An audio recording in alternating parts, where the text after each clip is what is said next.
Welcome to the channel. Day to day conversation में हम ऐसे सेंटेंसेस अक्सर यूज करते हैं जैसे वो चला गया होगा, उसने खाना खा लिया होगा, वो पहुंच गए होंगे, बारिश शुरू हो गई होगी। इन सेंटेंसेस को देखने के बाद आपको भी समझ आ रहा होगा कि इन सेंटेंसेस में किसी काम के होने की श्योरिटी नहीं है, बल्कि पॉसिबिलिटी यानी इम्कान बताया जा रहा है कि हो सकता है ऐसा हुआ होगा।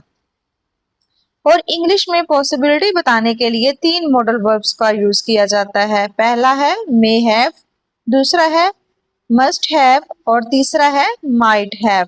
अब यहाँ पर सवाल ये आता है कि क्या किसी भी पॉसिबिलिटी वाली कंडीशन में हम इन तीनों मॉडल वर्ब्स का यूज कर सकते हैं? तो इसका जवाब है नहीं, क्योंकि किसी काम के होने की पॉसिबिलिटी की कंडीशन भी अलग अलग होती है।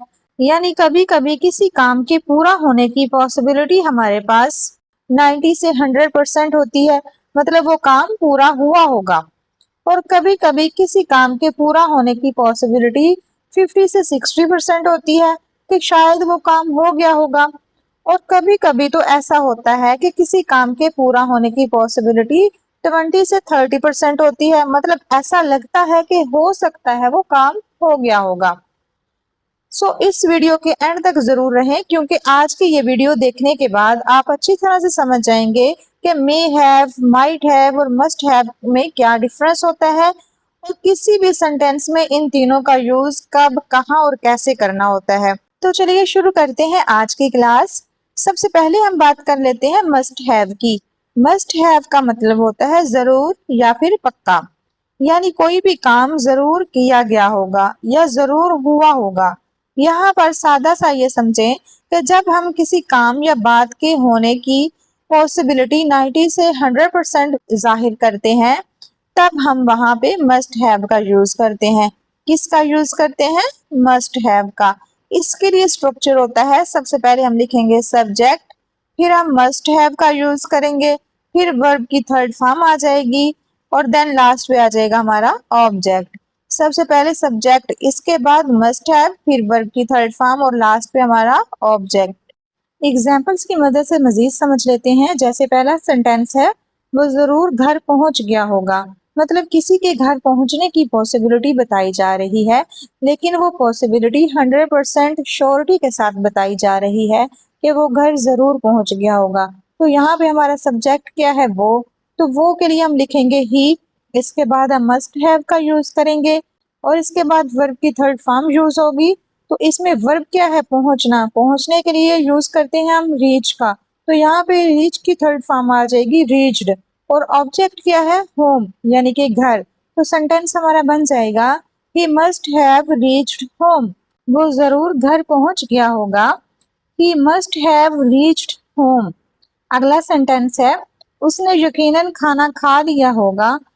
तो इस सेंटेंस में भी हमें मुकम्मल तौर पर यकीन है कि ये काम हो चुका होगा, तो हम मस्ट हैव का ही यूज करेंगे। तो यहाँ पे सेंटेंस क्या बनेगा? He must have eaten food.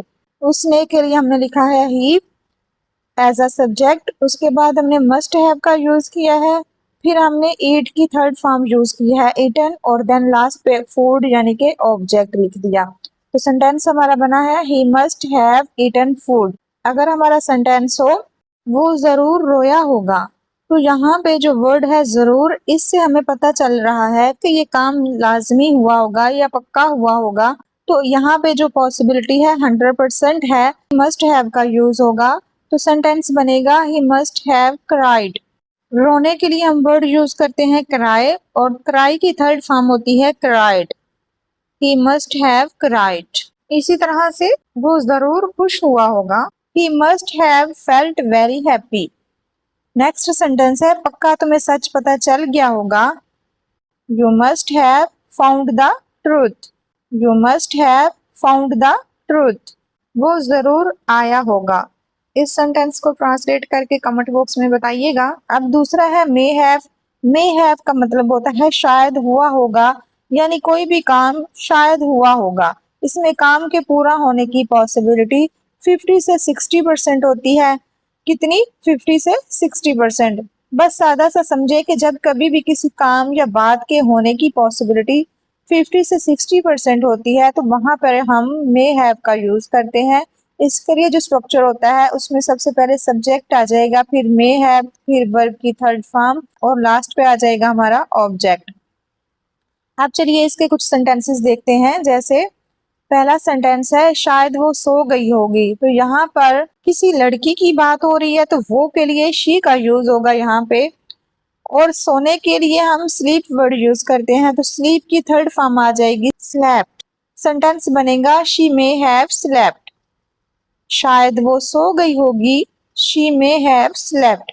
अगला सेंटेंस है शायद वो आ गया होगा, तो यहाँ पे भी जो इम्कान है 50 से 60% है तो हम मे हैव का यूज करेंगे। सेंटेंस बनेगा he may have come. He may have come. यहाँ पे जो कम है वो वर्ब की थर्ड फॉर्म है कम, केम, कम। कम की फर्स्ट और थर्ड फॉर्म सेम ही होती है। नेक्स्ट हमारा सेंटेंस है शायद वो रोया होगा, ही मे हैव क्राइड। यहाँ पे क्राई की थर्ड फॉर्म यूज हुई है। शायद उसे दर्द हुआ होगा, ही मे हैव फेल्ट पेन। यहाँ पे भी पॉसिबिलिटी 50 से 60% है तो हमने मे हैव का यूज किया है। इसी तरह से शायद उसने फोन साइलेंट पे रखा होगा, तो हमारा सेंटेंस बनेगा he may have kept his phone on silent. He may have kept his phone on silent. शायद उसे याद नहीं होगा। इस सेंटेंस को ट्रांसलेट करके कमेंट में बताइएगा। अब लास्ट वाला जो हमारा है वो है माइट हैव। माइट हैव का मतलब होता है हो सकता है, यानी कोई काम या बात हो सकती है। सादा सा समझें कि जब किसी काम या बात की होने की पॉसिबिलिटी 20 से 30% होती है, मतलब चांस बहुत ही कम होता है, तो वहां पर हम माइट हैव का यूज करते हैं। इसके लिए जो स्ट्रक्चर यूज होता है उसमें सबसे पहले लिखेंगे सब्जेक्ट, फिर माइट हैव यूज होगा, फिर वर्ब की थर्ड फॉर्म यूज होगी और लास्ट पे आ जाएगा हमारा ऑब्जेक्ट। जैसे पहला सेंटेंस है हो सकता है वो रोया होगा, ही माइट हैव क्राइड। यहाँ पे जो काम होने का इम्कान है वो 20 से 30% है, तो यहाँ पे माइट हैव का यूज होगा, he might have cried. Cry की थर्ड फॉर्म यूज हुई है क्राइड। अगला सेंटेंस है वो जल्दी निकल गया होगा। हम इसे यूं भी बोल सकते हैं हो सकता है वो जल्दी निकल गया होगा, तो सेंटेंस बनेगा he might have left early. He might have left early, क्योंकि इस सेंटेंस में भी चांस बहुत कम है या बहुत कम इम्कान है कि वो जल्दी निकल गया होगा, तो हम माइट हैव का यूज करेंगे। अगला सेंटेंस है उसने मना कर दिया होगा, या ये भी कह सकते हैं हो सकता है उसने मना कर दिया होगा, तो सेंटेंस क्या बनेगा he might have refused. He might have refused. यहाँ पे मना करने के लिए हमने रिफ्यूज्ड वर्ड यूज किया है, रिफ्यूज की थर्ड फॉर्म रिफ्यूज्ड, क्योंकि इस सेंटेंस में भी किसी काम के होने का इम्कान बहुत कम है, तो इसलिए माइट हैव यूज हुआ है। He might have refused. इसी तरह से हो सकता है वो नाराज हो गया होगा, तो ये सेंटेंस बनेगा he might have got angry. He might have got angry. हो सकता है वो चला गया होगा। इस सेंटेंस को ट्रांसलेट करके कमेंट में बताइएगा। तो आज की क्लास में हमने सीखा कि मे हैव, मस्ट हैव और माइट हैव का यूज किन सिचुएशंस में, किन सेंटेंसेस में कब और कैसे किया जाता है।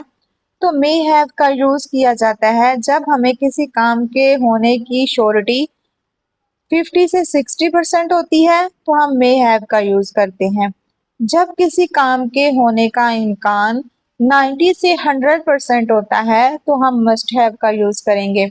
इसी तरह से माइट हैव का यूज तब करेंगे जब किसी काम के होने का इम्कान 20 से 30% होगा, यानी कि बहुत कम चांस होगा वो काम हुआ होगा, तो हम माइट हैव यूज करेंगे। आई होप यहाँ तक आपको क्लियर हो गया होगा कि इन मॉडल वर्ब्स का यूज किन सिचुएशन में और किन सेंटेंसेस में कब और कैसे करना है। कितने % श्योर होंगे तो कौन सा मॉडल वर्ब यूज होगा। अगर आज की वीडियो में भी कुछ नया सीखा है तो वीडियो को लाजमी लाइक कीजिएगा, और अगर आप इस चैनल पर पहली बार आए हैं तो चैनल को सब्सक्राइब कर लें ताकि हर न्यू आने वाली वीडियो का नोटिफिकेशन आपको मिल सके। मिलते हैं नेक्स्ट वीडियो में। Thanks for watching.